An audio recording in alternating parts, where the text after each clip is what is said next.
DCXL 558 Radyo Trabaho, ang inyong gabay sa hanap buhay.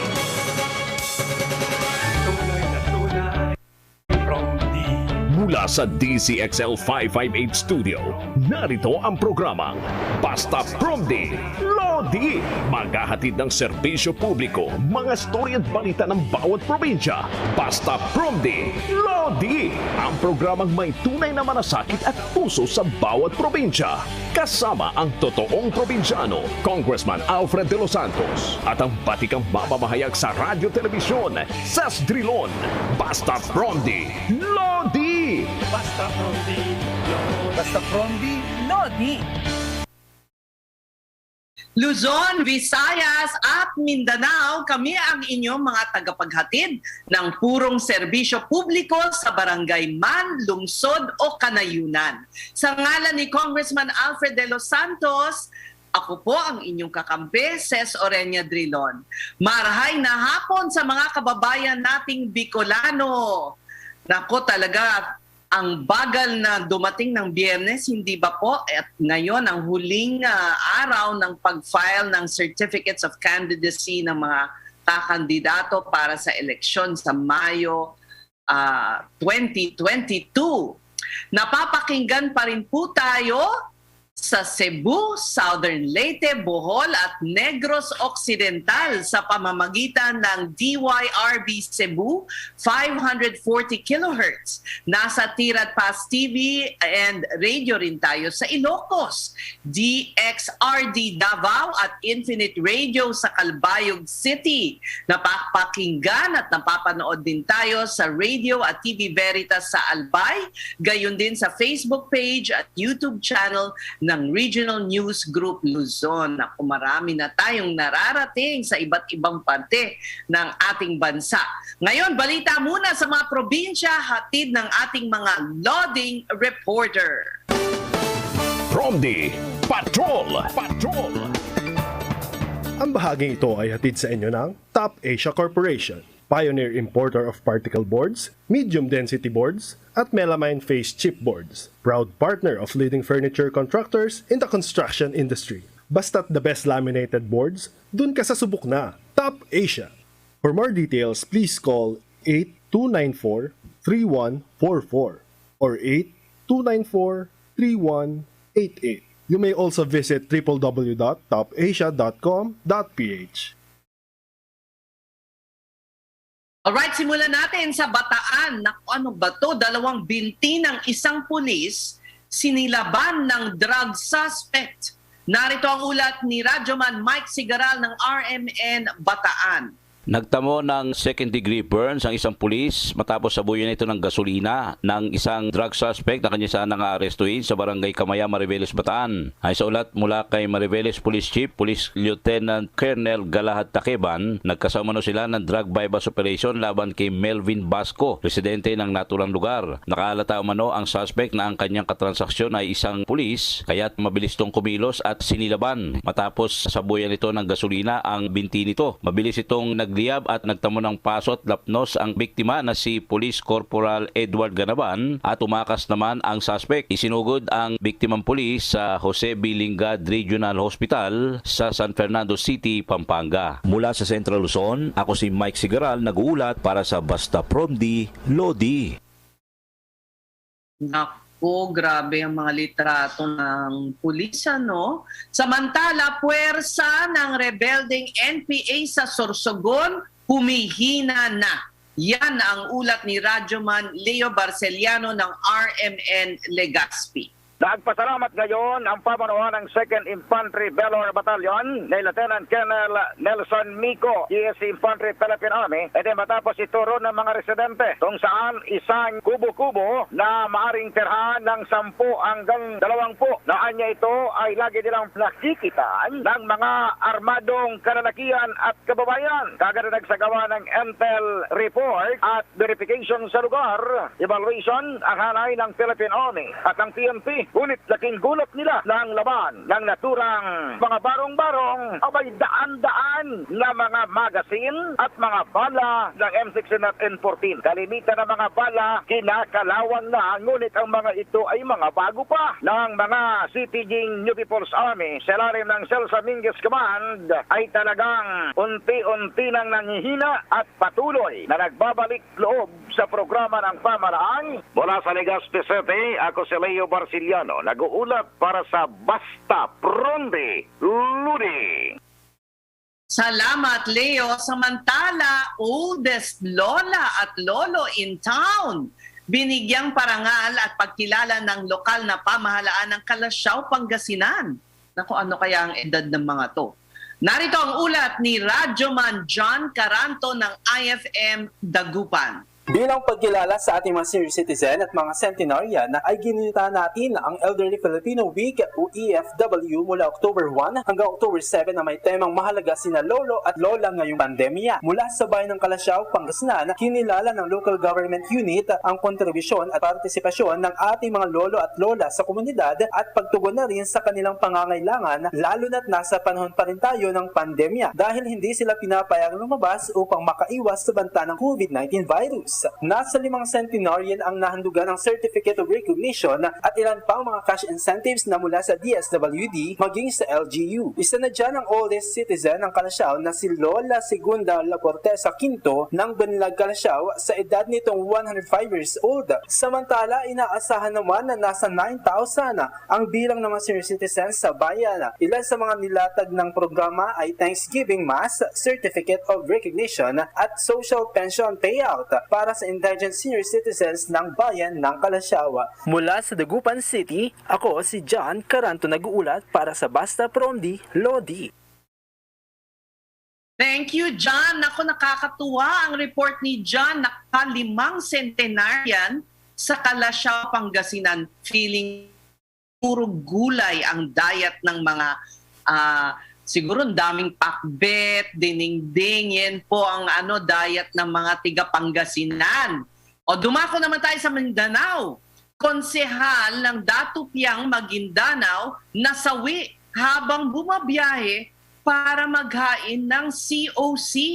Yan ang ulat ni Radyoman Roy ng IFM Cotabato.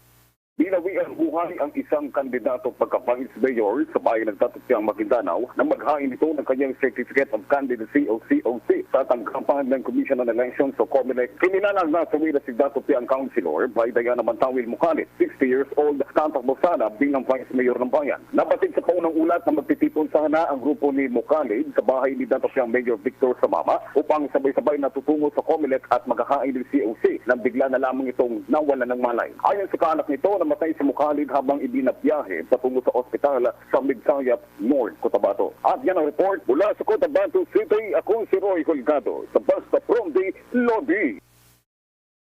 Thank you, Roy. Samantala, sa Davao City, isa pang challenger ni Mayor Sara Duterte humabol sa huling araw ng filing of COC. Narito ang ulat ni Radyoman Renz Barbarona ng RMN Davao. Tatlong aspirant candidates na ang nag-file ng kani-kanilang Certificate of Candidacy sa COCs para sa posisyon ng mayor dito sa lungsod ng Davao. Unang nag-file noong nakaraang linggo si Mayor Inday Sara Duterte Carpio para sa kanyang re-election at sinundan ito ng isang natural medicine doctor na si Hans Elizalde na gusto manong gawing zero sa COVID-19 ng lungsod. Samantala, nagulantang ang mga Davao media nang may nag-file ng kanyang COC pagka-mayor sa lungsod. Si Teodoro Bantilla ay isang independent candidate at ikalawang challenger ni Mayor Inday na nakapag-file na ng COC. Sa panayam ng Davao media, isa itong mechanical engineer at safety officer at isa itong empleyado ng private company sa Manila. Anya, kung manalo man ito ay gusto niyang salduhan ng tig 25,000 pesos ang per liter dahil matagal na uman itong pinoproblema ng mga tanod. Habang ang Davao supporters naman ni Mayor Sara ay naghihintay pa rin sa alkalde na mag-file ng kanyang COC pagka-presidente ng Pilipinas pero walang kumpirmasyon ang panig ni Mayor Inday nito. As of 12 p.m. ng filing of COC dito sa Comelec, Davao, general peaceful naman ang nasabing aktibidad ayon sa Davao City Police Office at walang naitalang untoward incidents. Mula sa Davao City, ako si Renz Barbarona, nag-uulat para sa Basta Pronde Lodi. Thank you, Renz. Samantala, ito ang una nating tatalakayin ngayon. Sinabi ng Private Hospitals Association of the Philippines o FAPI na malaki ang posibilidad na maparalisa ang mga ospital sa bansa kung magpapatuloy ang pagre-resign ng ating mga health worker, lalo na nasa gitna pa tayo ng pandemya. Sabi ng FAPI, marami na kasing mga nurses ang nag-resign para magtrabaho sa ibang bansa na may mas malaking alok na sahod. Bukod dito, may ibang healthcare workers din ang tinatamaan ng sakit. At kaugnay niyan, makakausap natin sa linya ng telepono si Dr. Rene De Grano, President ng Private Hospitals Association of the Philippines o FAPI. Magandang hapon po, Dr. De Grano. Magandang hapon po si Ma'am Cess po ba to? Sa itong Alfred? Yes po. Good afternoon. Doc, gaano bang kalala ang problema? Medyo malaki po ang problema natin right now. Kasi nga po at the present time na talagang maraming nagpa-file na ng resignation ng ating mga nurses at tapos parang ini-encourage po ng ating gobyerno o ng DOLE na sila'y lumabas at mag-file ng kanilang mga na pumunta sila sa iba't ibang bansa at doon sila magtrabaho. Yun po ang sa tingin po namin ay baka sa loob ng mga 6 na buwan bigla tayong maubusan talaga ng mga healthcare workers, especially po ang ating mga nurses. Yun po. I guess po, Doc, masyadong malaki rin ang demand abroad and they're offering top money to our nurses and health workers. Opo. Ganun po talaga kasi siyempre mahuhusay po itong ating mga nurses at magaling silang makipag-communicate dahil marunong silang mag-English. So talaga pong well sought after po ang ating mga nurses. Yun naman po ang kagalingan yan. But ang problema po, parang hindi po binibigyan ng karampatang solusyon to ng ating gobyerno, ng ating DOLE. At yun na nga po, parang hindi po ganun ang kanilang pagtingin doon sa kalagayan, sa kasalukuyan ng ating pangkalusugan, ang ating healthcare system. Kaya nga po, mangyayari niyan, baka dumating na ang panahon na talaga pong mauubusan tayo ng ating mga nurses. What are your recommendations? Dapat ba? Kasi hindi naman natin ma-deny ang ating mga kababayan to seek, better pay. Pero dapat ba magkaroon ng limit sa mga pinapadala natin abroad, na papayagang magpadala abroad? Or dapat po ba taasan ang sahod? Correct me if I'm wrong, Doc. Some nurses would rather work for government hospitals dahil mas mataas ang sahod ng government hospital kesa daw sa pribadong ospital. Totoo po ba yun? Sa ngayon po, yung ating mga medyo malalaking private hospital, ngayon po ay halos nakikipag-compete na po sila sa government at bibigay na rin po nila halos kapantay ng binibigay ng government. So, siyempre, pero ang kalaban po natin, halimbawa, sa mga ibang bansa, talaga pong mahirap po yun, kalabanin, kasi mga doble po or triple ang naibibigay nilang sahod sa ating mga nurses. Kaya po, yung tungkol naman po doon sa paglilimit, siguro po dapat tingnan ng ating government yan na siguro i-control muna dahil pag wala pong ka-control yan ay the way we are producing nurses right now ay katulad po niya noong last year 5,000 lang ang nakapasang nurses. Tapos nagpapalabas po tayo ng nurses na mga around 6,500 a month. Ito po ang kanilang limit. Abay talaga pag ganun po ay mauubusan talaga po tayo ng ating mga nurses dahil yun po you will compute lang talaga we have around 70,000 working nurses right now. Pagka po tuloy-tuloy po na lumalabas ng 6,500 a month, palagay ko, ang kalahati na yun after 6 months, mabuti po kung kayang lahat gampanan ng ating mga nurses yan. But we can also, sasabi nyo, i-limit. What you're saying is government doesn't seem to be aware, or maybe it is aware, but it is not addressing this potential crisis that will be confronting us in a couple of months. Sa tingin ko po hindi ganun kalawak. Parang makitid po ang paningin nila o sa sitwasyon natin ngayon na parang ang tinitingnan lang po nila halimbawa ay hindi yung kabuuan ng ating kalusugan o ng ating healthcare system. Ang tinitingnan nila siguro ay sige, may labas natin tong ating mga nurses, sige, makapagtrabaho sila sa labas o makakuha tayo ng remittances galing sa abroad. Ganun po. Ay samantalang hindi nila na i-consider na kapag ginawa nila yun at let loose nila yan, pinakawalan nila, ay ang magsasuffer naman po ay ang kalusugan ng ating mga nandito po sa ating bansa. At dahil nga po ganun, mauubusan tayo talaga ng mga nurse. Ang sinasabi nyo rin po ba yung mga nag-aral sa ngayon at ang mga future graduates ay hindi sapat?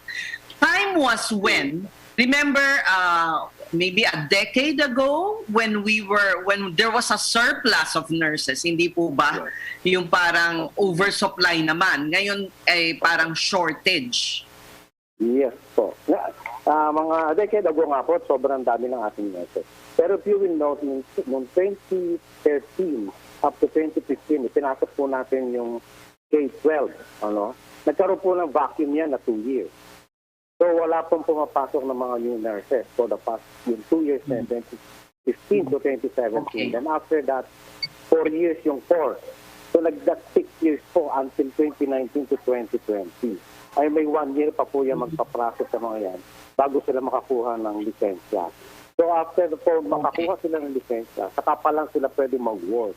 Yun nga po, ang resulta po niyan, noong 2021, may nakapasa na out of the 7,000 na kumuha ng examination, 5,000 po ang nakapasa. At yun po ang bagong nurses natin for the past within the year po. Yun lang po ang bagong nating nurses. Yun, kulang na kulang po yun. Okay, kasi there was, I guess, too much of a drastic response. Pinigilan naman ng mga taong mag-enroll sa nursing dahil sa surplus. Parang gano'n na nangyari, po. But, this is also a challenge for the private hospitals because right now, and already the nurses are complaining working in government hospitals dahil parang ipinaglalaban pa nila yung mga SRA na yan, yung mga job order, etc. And yet, the private sector doesn't seem to be able to pay the same salary. So challenge rin po yan sa inyo kasi parang bakit po mas mataas pa ang gobyerno magbayad kaysa sa pribadong ospital? Kasi po, alam niyo naman po ang government, they get their budget from the taxes na binabayad po ng ating mga kababayan. So, lagi po sila continuously, meron silang budget. Yun po ang pambayad nila. Samantala, mga private hospitals po, yan po kinukuha nila sa mga pasyenteng ina-admit namin, sa PhilHealth, yun po. So, ngayon, may problema pa tayo sa PhilHealth. And then, actually nga, sa malalaking hospital po, tinatapatan nila actually yung sinasabi nila 33,000-35,000 a month. Yung malalaking hospital po right now, sinasabayan na po nila yan.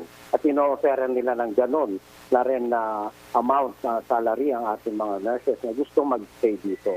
But then, of course, yung mga bata natin nurses talaga pong pag may pagkakataon, talagang sila pag-a-apply sa abroad. Okay. What you're saying is it's a deeper crisis rin. Hindi lang magkakaroon ng lack of healthcare workers. Yung hospitals are financially challenged, ano? Kasi para yung mga collectibles from PhilHealth, for instance. Yes. So talagang parang if you're looking at the future, we are going to be in big trouble. No, hospitals will be probably financially, well, baka yung iba mapilitang magsara, you think, Doc? Kasi parang wala na silang operating expenses, pang-operating capital, parang ganon. Totoo po yun. Actually, dahil nga po dun sa delay ng mga payments ng PhilHealth, ay talaga po maraming hospitals ang nagda-downsize na po ng kanilang operation. At the same time po, ay yung iba naman, lalo pang lumiliit ang kanilang operation dahil nga po, lumiliit din ang number of healthcare workers nila na mga katulad po ng ating mga nurses. So talaga pong eventually, makikita ninyo na kahit nandiyan po malalaking hospital, maraming tama sa loob ng hospital, pero hindi po nila ma-maximize itong ating mga number of beds dahil po kulang po ang ating mga healthcare workers na siyang pwedeng mag-manage itong ating mga pasyente. Okay. My final question, Doc. So would you say this is because of neglect, incompetence of our current leadership, kaya nagkakaganito? Parang nga pong ang nakikita namin, hindi nila talaga parang yung kanilang pananaw ay masyado makitid, hindi nila tinitingnan yung pangkalahatang ng sitwasyon ng ating pangkalusugan. Tama. Hindi lang naman sino po pong tinutukoy niyong nila? Opo. Sinong sila yan? Sino po? Be specific. Siyempre, kasama po ang Department of Health, kasama po kahit SED, kasama po dyan ang Department of Labor. Lahat po yan. Yan dapat po planado to. Ibig sabihin, alam nila na maliit ang production natin ng nurses. Bakit naman po itong Dolly? Panay pa ang pagpapalabas ng ating mga nurses. Ito pong Department of Health, kung ano-ano mga kahigpitan na pinagagawa pa sa ating mga different private hospitals. At yung pong PhilHealth din, yun ang problema. Nauubos po ang resources ng ating mga private hospitals. Thank you very much for your insights, Dr. De Grano, and for sounding out this alarm bell. Nako, baka ang mangyayari niyan baka ang susunod na administrasyon na magmamana nitong talagang malubhang sitwasyon na ito. Marami pong salamat, Doc. Maraming salamat, Ma'am Tess. Thank you po sa lahat po nakikita. Thank you po.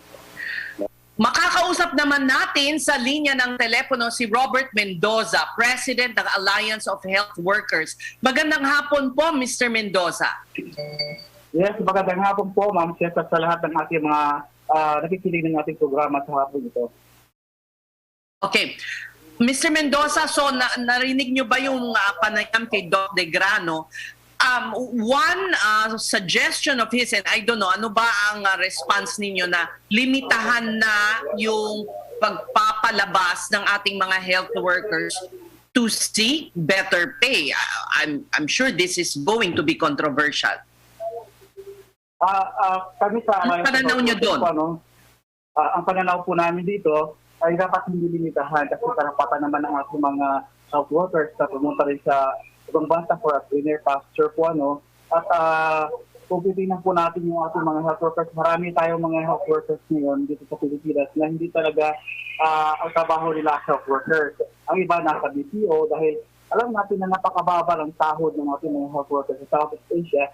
Tayo ang pinakamababa na nagpapasahod ng mga health workers. Kaya yung iba, kailangan talagang umalis para pabuhay din ang pamilya. Kaya tayo bilang mga nasa Alliance of Health Workers, nirekomenda natin ang ating gobyerno na sana taasan ang sahod ng ating mga health workers para manatili po dito sa ating bansa. At the same time, yung ating Department of Health, maraming vacancy position, nasa 14,000 plus. At dapat itong mga vacancy positions na ito ibigay doon sa ating hinahari ng mga contractuals para kung ano man yung natatanggap ng mga regular employees, ay matatanggap din ng ating mga contractuals at magiging regular na para sila security and tenure. Kasi Mr. Mendoza, sa tingin ko naman, bakit ka pa mangingibang bansa? Kung sapat naman yung sinasahod mo rito, hindi ka na mangangahas. Hindi ba po? Tama po yan.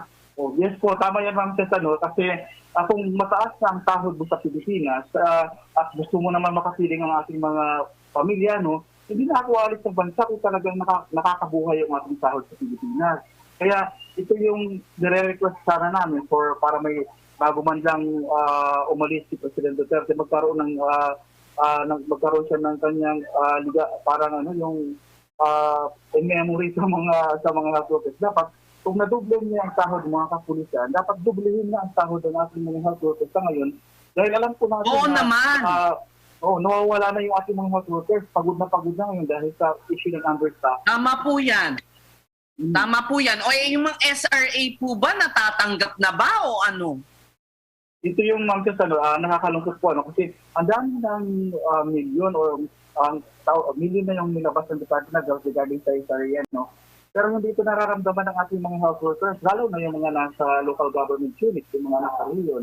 Kaya patuloy ang ating panawagan sa Department of Health sa ating gobyerno kasi si President Duterte nagbigay na nga ng 10 araw na deadline pero hindi pa rin nagagawa ng Department of Health na hanggang ngayon ating meals, accommodation, transportation, aquaculture certificate ay hindi pa rin naibibigay mula noong December 20 up to June 30 na nag-expire ng ating Bayanihan Act.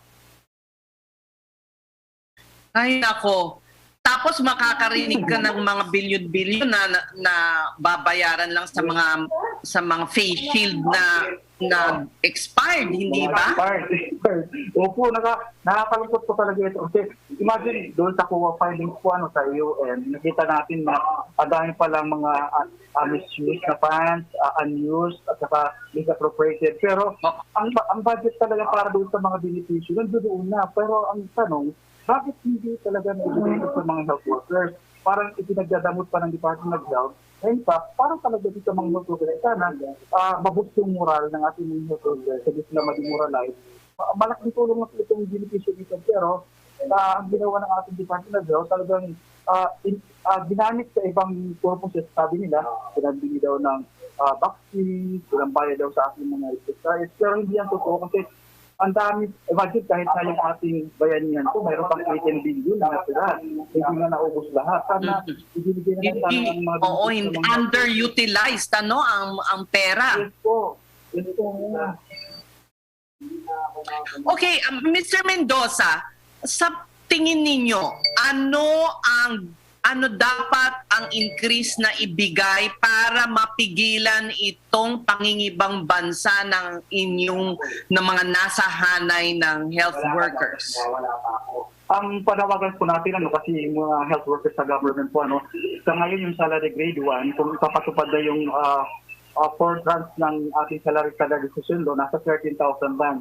Ang sinasabi po ng Ibon Foundation in the Family of Five, dapat may sahod ang ating mga health workers, ang ating mga kababayan, na dapat yung nasa 32,000 plus. Pero ang hinihiling natin, sana kahit yung salary grade 1 ay dapat nasa 16,000 yung kanilang kahit kalahati man nasa 32,000 na, nasa 16,000 ang kanilang sahod. Para man lang maaluwanan yung kahirapan kasi lalong-lalo...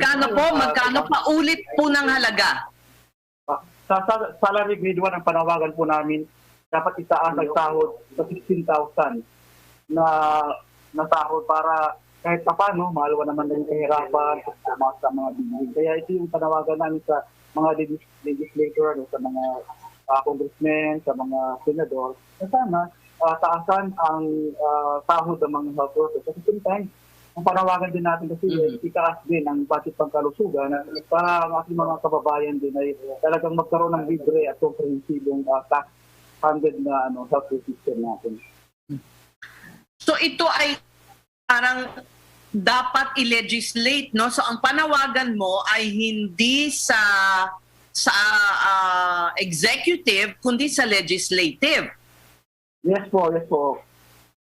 Legislated ito, hindi executive order, ganun po ba? Pero kung nagawa naman ng President Duterte, kahit wala ng batas po, nagawa naman ni President Duterte na dubluhin ng sahod ng mga kapulisan, pwede na po yun, bago siya man lang pumanaw, bago man lang matapos yung kanyang termino, ay maitaas na talaga yung ating sahod, doble na po yung sweldo ng ating mga health workers. Eh, bakit pa kailangan nating antayin yung pagtatapos ng kanyang termino? Eh, may ilang buwan pa yun. Ngayon na, agaran.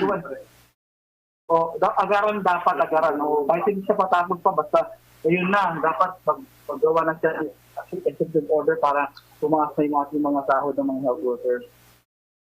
Mr. Mendoza, sa isang buwan ba, gaanong karami pagkakaalam ninyo ang lumalabas ng bansa para magtrabaho?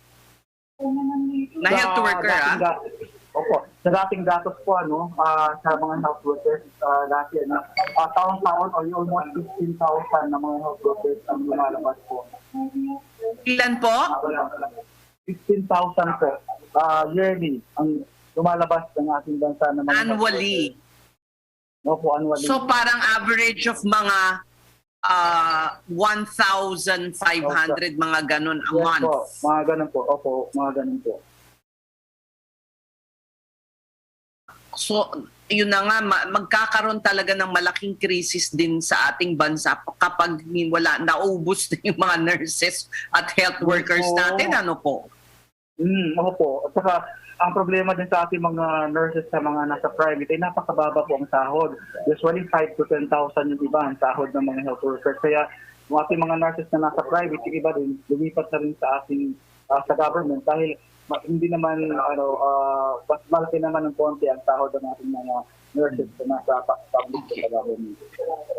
Right, pero na-point out Dr. Degrano, Mr. Mendoza, na hindi naman lahat ng ospital ay kaya kasi merong malalaki na kaya.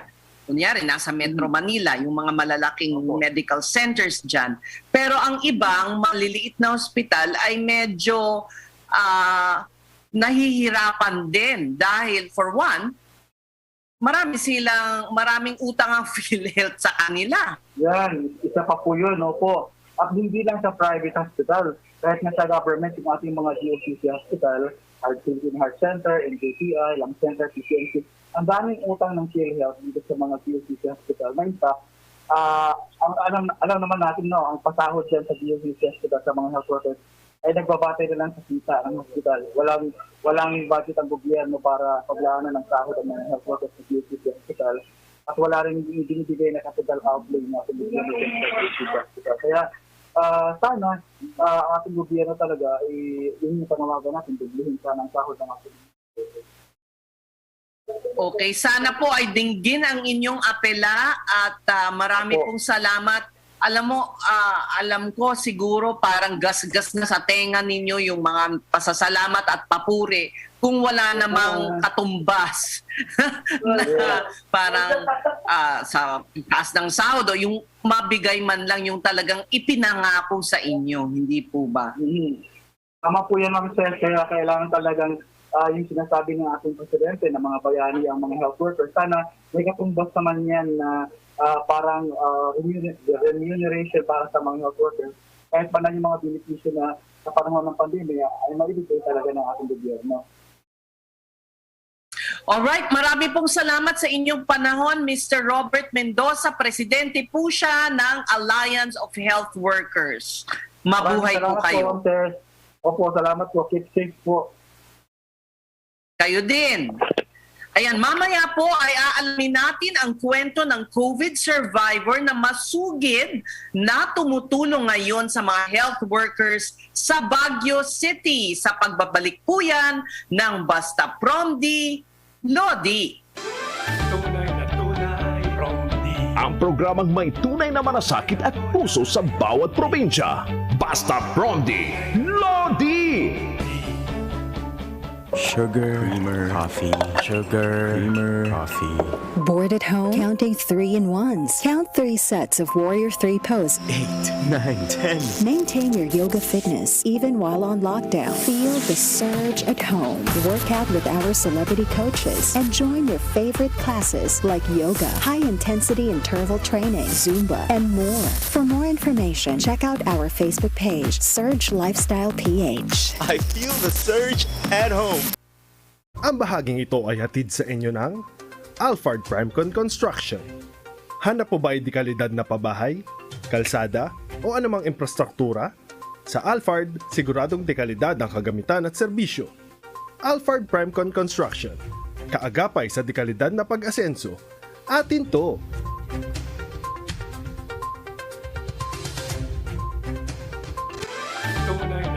Ang totoong probinsyano, Congressman Alfred de los Santos, at ang batikang mamamahayag sa radyo telebisyon, Sas Drilon, Basta Promdi, Lodi! Ang oras, ganap ng 2:06 2:06 in the afternoon. Ayan, ang ating kwento ngayong hapon ay ukol sa isang restaurateur at COVID-19 survivor sa Baguio City at siya ang masugid na sumusuporta sa mga health workers doon. Ito ay sa pamamagitan ng pagbibigay sa kanila ng free meals na naka-assign sa COVID wards ng mga ospital doon. Nitong Mayo kasi tinamaan ng severe COVID-19 ang 38 anyos na si Christine Suarez. Na ospital siya ng halos isang buwan at doon niya nakita ang hirap na pinagdadaanan ng mga health workers na nag-aalaga sa mga COVID patient. Bilang pagkilala at pasasalamat sa ambag ng mga health workers sa paglaban sa COVID-19, naging advokasya na ni Christine ang pagbibigay ng libreng pagkain sa kanila. Makakausap natin via Zoom si Christine. Magandang hapon sa iyo, Christine. Thank you. Good afternoon, Ma'am Ces. Hello po. Good afternoon. Nasa Baguio ka ngayon, Christine? Yes po, Ma'am. Okay. O kamusta ang sitwasyon muna dyan bago natin talakayin ang iyong kwento at iyong advocacy? As of now, Ma'am, kasi nakakausap ko constantly yung mga nurses sa mga hospital, talagang puno sila and talagang hirap din sila sa work ngayon. So I was listening to your previous topic, talaga pong nakaka-grieve na we are getting little help from the government, especially ngayon na hirap na talaga yung mga healthcare workers natin, and no wonder talagang aalis po talaga sila.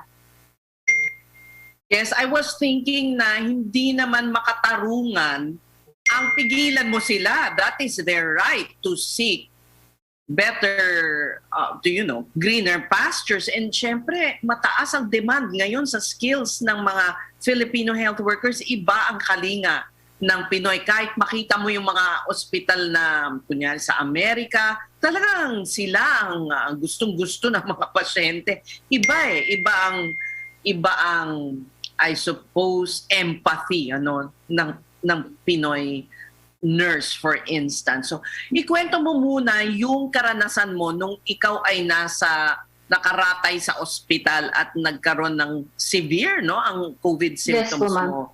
Ang COVID mo, Christine? Yes po, ma'am. So, napasok po ako sa hospital early May. So, tapos na-notice ko na ang dami din po kasi halos araw-araw yun. Actually, I remember 3 days straight na may namamatay sa loob ng COVID ward.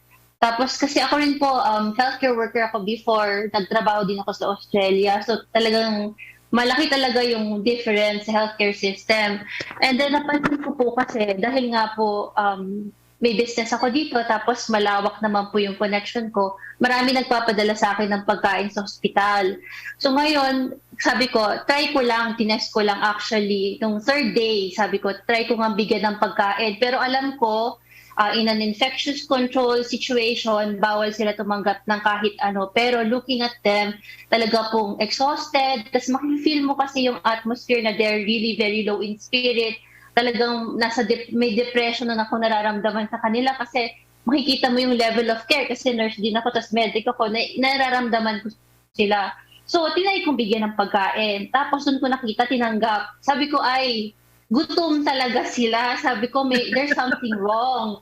Doon ko nga po, tinest ko lang po, sabi ko, there's something wrong kasi compared sa abroad, meron kaming pantry, meron kaming magandang lugar kung saan pwede kami magpahinga. Tapos yung may mga hospital na libre yung pagkain, so wala na kaming iisipin kundi magtrabaho lang. Pero itong mga taong to, alam ko, kailangan pa sila mag-prepare, kailangan pa, yung stress, iba yung, kaya sabi ko, might as well use my connection outside, and then doon na po ako, kinapalan ko na yung mukha ko, sabi ko, nanghingi talaga ako ng pagkain, binilang ko hanggang security guard, hanggang sa housekeeper, na mapakain sila sa COVID ward. Tapos, praise God na nag-respond naman po yung grupo namin na Up North Business Club. Talagang nagpadala sila sa akin ng pagkain. Pero that time, ang gusto ko talaga breakfast, lunch, and dinner. And habang severe, kahit severe yung case ko nun, kasi pang-apat na araw ko pa lang, iniisip ko, pagka in-increase ko yung level of care ko sa kanila, mas magre-reciprocate sa akin, naaalagaan din nila ako at aalagaan din nila yung mga nandoon. And true enough, Ma'am says, na ito talaga yung cry ko na nakita ko yung difference. And nung entire stay na yun, can you imagine, 3 days straight, as far as I remember, may namamatay. Pagkatapos nun, ang tagal, halos buong time na nandun ako, walang cases. Tapos makikita mo, masaya sila nagtatrabaho. So sabi ko, hindi sa sahod din eh. Sabi ko ganun, kailangan palawakin ng government yung paano ma-improve yung condition nila dun sa loob ng hospital. And we are talking about a private institution nga na sinasabi mo kanina na hindi naman nila mapro-provide. And yun nga po, ang bait ni Lord na sustain breakfast, lunch, dinner, breakfast, lunch, dinner. Hanggang ngayon po, nagpo-provide ako. Pero syempre, ang ginawa ko na, nilawakan ko na. So dahil nagtrabaho ako abroad, halos lahat ng mga kabatch ko ng mga medtech at saka nurses sa abroad, naghingi na po ako ng tulong. Tapos, ginawan ko na rin ng system na pag nag-donate yung iba, pini-feature ko para in a way ma-advertise din yung business nila kahit sa Facebook page ko rin lang po. So yun po. Sana nga po So, how many are you feeding? Before po, 2 ward kasi yung in-adopt ko noon. So dati, nagre-require ako 15 meals per shift. So times 3 yun, breakfast, lunch, and dinner. Tapos pag may overflow, minsan yung buong hospital na papakain. That was the mga first few months. Pero ngayon dahil nga humihirap yung sitwasyon, kaya lumapit na rin ako dito kay Mayor, shinare ko na kailangan talaga kasi mag-isa ko lang, ma'am, tas nanghihingi ako sa iba-ibang tao. So sabi ko naman, bakit I know kaya ng government kasi ang tagal na, May, tas September na ngayon, tinatry ko pa rin yung best ko na manghingi. And ang bait talaga na yung provision din na Lord nandoon. Pero nung lumapit nga ako last June sa isang government official, na-dismay ako kasi ang sabi sa akin, bakit ka nagpapakain? Galing sa government na tao to dito.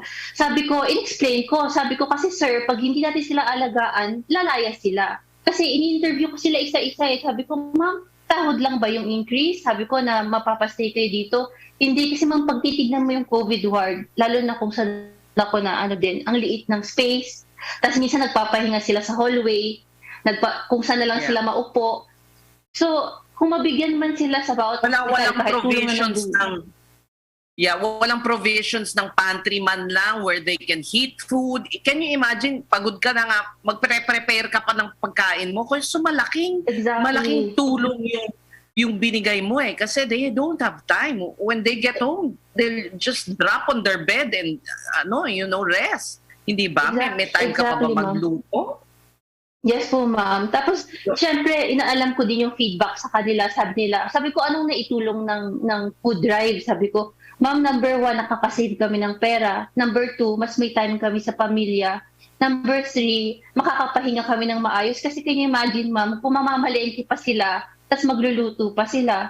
Or kung bibili sila online, ano na natira sa sahod nila? So sabi ko nga, yung prayer ko nga na sana, imbis na iba-iba yung inaasikaso ng gobyerno sa panahon ngayon, sana bigyan din nila ng pansin yung pangangailangan, kahit yung basic food lang na kailangan ng mga healthcare workers sa lahat. Kahit na sabi mong pribadong hospital pa yan, kung mabibigyan naman ng assistance ng government yung private hospitals when it comes to looking after the needs of our healthcare worker, I think magsistay talaga sila dito kasi yun yung na-experience. Kumbaga kung ano lang yung na-experience ko sa Australia ngayon, gusto ko talaga, Ma'am Ces, na ma-experience ng mga nurses dito kasi napakasarap po na meron kayong lounge area na makakaupo ka kasi minsan nakaka-depress kung may namatay. At least may sarili kang space na makakapahinga ka, yung aayos yung pag-iisip mo. Eh, tayo wala talaga walang nakakaisip. And they think na what I'm doing is small. Some of yung nilapitan ko, napagsabihan pa ako bakit ko daw ginawa yun at wala naman daw tayong magagawa kung aalis. Pero there's an urgency now. Kasi when I was in the COVID ward, nakita ko, pagbago ang nurse, anong alam? Nagturo pa ako, Ma'am Ces, kung paano mag-blood extraction kasi yung iba bago. So sabi ko, kung hindi nila bibigyan ng pansin yung pag-alaga sa healthcare workers dito, sino pa mag-aalaga sa atin ngayon? And the students now are given less opportunity to practice because of the pandemic. So ano ang skills na maibibigay nila sa atin sa future?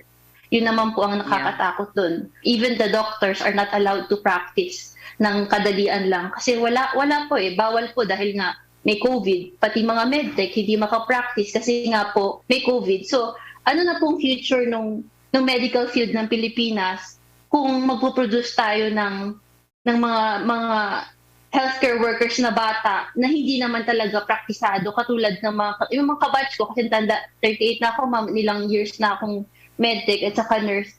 At least kami noon yung experience namin sa hospital, malaki yung exposure namin. Kaya mabenta kami sa abroad. Pero ngayon, paano yung matitira sa atin kung lahat ng experienced workers aalis na? So talaga pong magsasuffer po talaga tayo. Yes, nakakakaba, no? Yung future talaga when you look at it, parang malaking krisis ang kinakaharap natin. So, marami rin bang residents sa Baguio ang sumama sa'yo para tumulong, Christine? For now, ma'am, meron po mga residents na kunyari magse-celebrate sila ng birthday. So, dinadaan nila kasi syempre, very cautious din ako kasi yung food preparation kasi nga pandemya ngayon. So, ang ini-encourage ko kasi in a way nakakatulong din yung funds na nakukuha ko from overseas, nakakatulong din sa mga different hotels and restaurants kasi I assign it to them. Kasi sila na ang nagde-deliver sa hospital, making sure po na we're providing clean food. So, yun po, ma'am. Talagang marami din dito sa Baguio. I hope it can happen to all cities here in the Philippines na we should look after each other and look after especially those who are the nurses inside the COVID ward kasi hindi po talaga sila makakalabas basta-basta. Yeah. Christine, ako mabuhay ka. I hope you will be an inspiration. Itong pinasok mo, nako, medyo tatagal pa yan. Kasi, di ba, it doesn't look like it will abate soon. So, kailangan mo rin ng lakas. So, keep safe. And also, stay healthy. And sana, like you said, ang ginagawa mo. Kasi nakikita natin yan nung umpisa nung mga last year, pero medyo nag-die down na, no? Yung mga efforts to feed our health workers, and they continue to have that need. So, sana ay yung mga ordinaryong citizens ay gumawa rin ng paraan kagaya ng ginagawa mo, Christine. One final word na lang na gusto mong maibahagi sa mga nakikinig at nanonood sa atin, Christine. Sana po in this time, sana po magtulungan po tayong lahat kasi I know pagka sama-sama tayo mas malawak yung mararating natin, mas marami tayong matutulungan, and this is not the time for us to be afraid. This is the time for us to fight, and this is the time for us to yung talagang suportahan yung bawat isa, lalo na po yung mga nasa ospital at saka lalo na po yung healthcare workers natin kasi this is not only short time, we are doing this for the future, for our future and for our children's future kasi kung hindi po natin aalagaan yung mga healthcare workers natin ngayon, mawawala po talaga sila kasi napakalaki po ng difference ng privileges abroad. So as early as now, sa simpleng pagkain o sa simpleng, kahit nga po mga prutas lang na o kahit bulaklak nga na maipapadala nyo sa ospital, especially sa COVID ward, malaki na po mararating nun kasi kung titignan nyo po yung sa page ko na COVID ward food donation drive, makikita nyo naman po lahat ng ngiti na naibibigay ng simpleng pagkain sa mga healthcare worker, it will definitely boost their morale.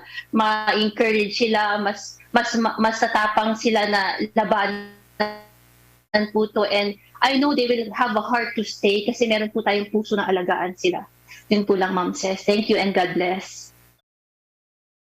Thank you so much. Si Christine Thank you, ma'am. Suarez po na siyang patuloy na nag-COVID fund drive para po makakain ng masasarap na meals, hindi lang isa, breakfast, lunch, and dinner sa Baguio City. Thank you so much for your time and mabuhay Thank you, ka. ma'am. Mabuhay din po kayo. Thank you. Susunod po, thank you. Susunod po, 15 anyos na Pinay mula Zamboanga City nakikitang susunod sa yapak ni Heidelin Diaz. Wow! Matapos manalo ng 2 gold at 1 silver medal mula sa weightlifting competition sa Saudi Arabia. Kikilalanin natin siya sa pagbabalik ng Basta Promdi, Lodi. Ang programang may tunay na malasakit at puso sa bawat probinsya. Basta Promdi, Lodi! Sugar, creamer, coffee. Sugar, creamer, coffee. Bored at home? Counting 3-in-1s. Count 3 sets of Warrior 3 pose. 8, 9, 10. Maintain your yoga fitness even while on lockdown. Feel the surge at home. Work out with our celebrity coaches and join your favorite classes like yoga, high-intensity interval training, Zumba, and more. For more information, check out our Facebook page, Surge Lifestyle PH. I feel the surge at home. Ang programang ito ay hatid sa inyo ng Macapa Corporation. Isa sa mga nangunguna sa industriya ng construction at nakilala dahil sa dekalidad ng mga proyekto nito tulad ng paggawa ng mga tulay, kalsada, dike at marami pang iba. Simula 2001, ang Macapa Corporation ay katuwang nyo sa pagpanday ng inyong bisyon at pangangailangan.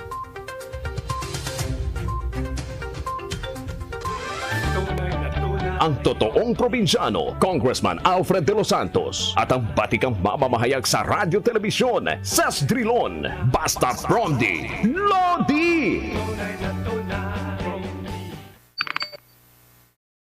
O syempre, good news na naman tayo. Matapos mag-uwi si Heidelin Diaz ng gintong medalya mula sa Tokyo Olympics, isang 15 anyos na weightlifter ang nakikitang susunod sa mga yapak ni Heidelin. At yan naman talaga ang isa sa mga talagang gustong mangyari ni Heidelin. Siya si Rose Jean Ramos na nagwagi ng 2 gold at 1 silver medal sa International Weightlifting Federation Youth World Championships sa Jeddah, Saudi Arabia. 12 anyos si Rose Jean nang magsimulang mag-weightlifting.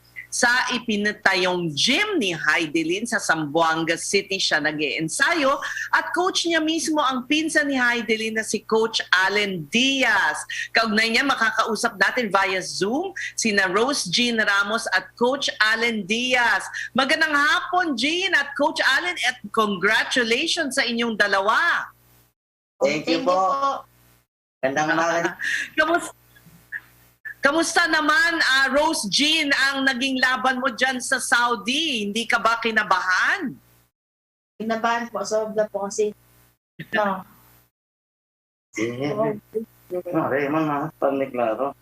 Kasi no. First time. First time po. Kasi di ko inakala na mag-football po. Coach Allen, paano mo pinalakas ang loob ni Rose Jean?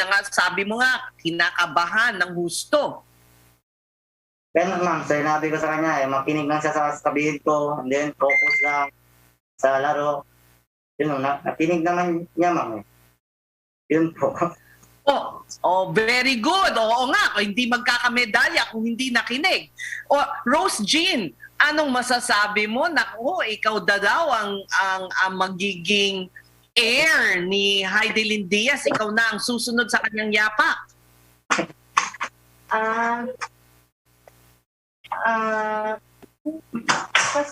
Ano yun, ma'am? Ano yun, ma'am? Anong masasabi mo na ikaw na nga daw ang next Heidelin Diaz? Anong reaction mo?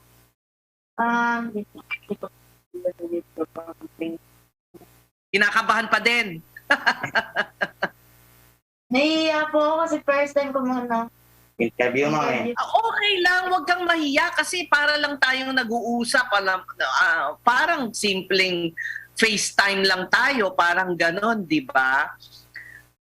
Ano, ito na lang, Rose Jean, ano ang pakiramdam na, ito syempre nag-ensayo ka, naghirap ka sa training, paano mo ipaliwanag ang pakiramdam mo nung ikaw ay nanalo ng mga medalya na yan? Siyempre po, sobrang saya po kasi nag-medal po ako. Di ko po in-expect na mag-medal po ako. Sa training po, sobrang hirap talaga. Pinocus ko lang po. Sabi ni Coach, focus. Limutin mga problema. Dito po. Focus. Oo nga, yung para bang pag nagbubuhat ka, walang parang yung nasa paligid mo, hindi mo napapansin, ganun ba? Paano ba? Paliwanag mo nga, Rose Jean, paano? Yun, parang yun mga problema kalimutan. Focus talaga muna dito sa laro. Tapos yung mga laban, kung pansinin, focus, Ayun. Coach, ano ba ang sikreto ng Zamboanga at talagang parang kayo na ang nagpo-produce sa mga champion ngayon Para lang, ma'am. Kailangan talaga tutok lang po sa training eh. Yung disiplina talaga yung sa mga atleta eh. Yun ang sekreto ko, ma'am eh.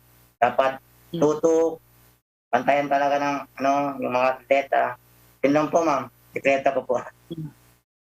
Disiplina lang talaga, no? Syempre, coach, mahirap dahil bata pa sila. Alam niyo yung bata, minsan nawawala sa focus o gusto ng maraming ibang ginagawa, no? Kasi syempre, ang training ba, ilang oras yan sa isang araw ang training? Yung daily routine namin, ma'am, is 2 hours lang po, every day. Yun po. Dapat lang talaga, ma'am. 2 hours a day? 2 hours a day. Dapat lang talaga, tutok lang talaga ako sa mga bata, ma'am. And then, advice lang, kahit pagkatapos ng training, advice ko pa rin sa kanila, then focus lang kayo sa training. Yung mga ibang bagay, wag nyo muna isipin. Yun lang po, ma'am. Mga love life, ganun. Wala muna. Yes. Muna, ma'am. Kasi sinisiko ka ni Rose Jean. Rose Jean, ba't mo sinisiko si coach? Ano yung gusto mong sabihin? Wala. Teka, sino ba ang katabi mo? Sino? Rose Jean? Kapatid mo ba siya? Nag-bronze din siya, ma'am. Nag-bronze po. Si Jeanette Hipolito. Oh, Jeanette! Nag-compete ka din. Sa gym po kasama din siya, ma'am. Sa isang gym lang kami, ma'am. Okay. So, ipaliwanag ninyong dalawa, paano kayo nai-inspire ni Heidelin? Sa suporta po ni Ate Heidelin, sa advice, and sa gym niya po, yun lang po. So malaking tulong ang na-achieve ni Heidelin para sa inyo. Opo. Siyempre kung walang gym na tinayo si Heidelin, saan kayo, di ba? Saan kayo magte-training, Kay Heidelin, ma'am. Kung hindi dahil sa kanya, and then yung mga suporta din niya, ma'am, na may scholar sila, yung nila scholar, ma'am. Scholars ba itong dalawa? Jeanette, tama ba? Jeanette at Rose Jean, scholars kayo? Opo. Ayan. Naku, sana, tanggalin lang ang mask para makita namin. Segundo lang. Ayan! Thank you so much. Congratulations, At maraming salamat sa karangalan na naman na ibinigay nyo sa ating bansa. Maraming salamat. Syempre mamamasyal muna kayo dyan sa Saudi Arabia. Kasi, ma'am, Nag-alog po. kami, ma'am. Quarantine. Red alert. Quarantine. Quarantine. Teka, nasaan na kayo? Dito Sa lang Saudi pa po. Sa Galleria Galleria Hotel, ma'am. Saudi. Quarantine. So hindi kayo, yun din mahirap rin talaga ang atleta kasi syempre sa inyong mga biyahe, maraming quarantine, maraming bakanting oras. So nakakapag-train naman kahit naka-quarantine kunyari sa hotel room lang, coach? Hotel venue din, ma'am. Okay. So anong mga nakalinyang susunod na kompetisyon nitong dalawa, coach? Next year din, ma'am. Yung mga Asian Youth, Asian, yung mga invitation din, ma'am. Yun lang muna. So syempre, kasama po yan para constantly na-expose sila sa mga kompetisyon. Ano po? Yes, ma'am. Yes, ma'am. Mga first timer din sila, ma'am, lahat. Dalawa eh. Imagine, first timer, nakasungkit agad ng medalya. Galing, Salamat pala. Okay. Marami pong salamat sa inyong panahon and thank you for joining us from Saudi. Anong oras ba dyan ngayon? 9:31 a.m. 9:31, ma'am, a.m. Salamat at nagumising kayo ng maaga. Okay. Sige, marami pong salamat, Coach Allen Diaz, Rose Jean, at Janet. Thank you so much. Lagi namin ipagdarasal na kayo ay magwagi sa mga susunod ninyong kompetisyon. Marami pong salamat sa inyo at magandang umaga dyan sa Saudi. Thank you. At dyan po, nagtatapos ang isa na namang araw ng ating paglilingkod sa ating mga kababayan. Nako, what a great Friday. What a great way to end our show. Mga susunod sa yapak ni Heidelin Diaz, si Christine sa Baguio na siyang isang magandang ehemplo po na pwede nating tularan na sa simpleng paraan ay napapasaya natin at nabibigyan ng lakas ng loob ang ating mga health workers. At alam niyo po na basta ang isyong PROMD, ako po ang inyong kakampi, Ces Orenia Drilon. Sa ngalan po ni Congressman Alfred De Los Santos, samahan niyo kami ulit sa susunod na linggo. Happy weekend po sa inyong lahat. Basta PROMD, Lodi! Abangan ang susunod na talakayan sa programang Tunay na May Malasakit at Puso sa mga probinsyano. Kasamang totoong probinsyano, Congressman Alfred De Los Santos at ang batikang mamamahayag sa radyo telebisyon, Ces Drilon, dito sa DZXL 558. Radyo Trabaho, Basta PROMD.